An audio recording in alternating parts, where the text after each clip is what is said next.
কবিতার শিরোনাম কল্পনার রং বাস্তব হলো। কবি বাদল রায় স্বাধীন।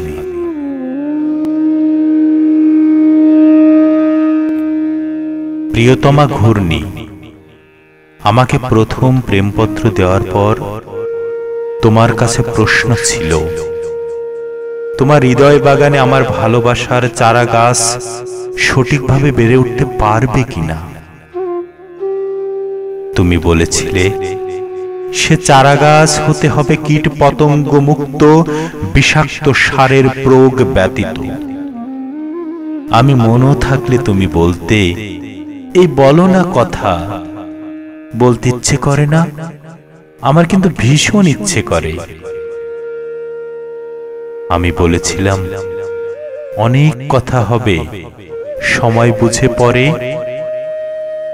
তুমি তখন আমাকে সম্বোধন করতে, ও মাই সোল, স্বপ্নের পুরুষ, হে আমার মহাকাব্য, কত কিছু বলে।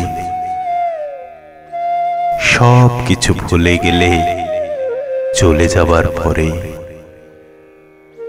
তখন তুমি বলতে, যখন তোমার কাছে আমার প্রশ্ন ছিল, তোমার আমার ভালোবাসা কি কেবল পত্র আদান প্রদানের মধ্যে সীমাবদ্ধ থাকবে? ভগবানের দিব্যি দিয়ে বলেছিলে আবার, আজীবন আমায় মনে রাখবে। আজ সেই তুমি চলে গেলে নীরবে, বোধহয় কখনো মনে পড়ে না আমাকে।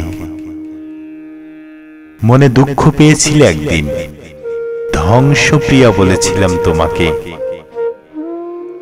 আজ তো তাই বাস্তবায়ন করলে। শুধু পত্র আদান প্রদানে শেষ হয়ে গেল তোমার আমার প্রেম।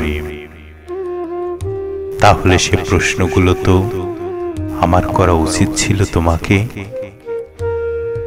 আর তুমি আমাকে মনে না রাখলেও আমি রেখেছি তোমাকে, এবং রাখবো চিরকাল।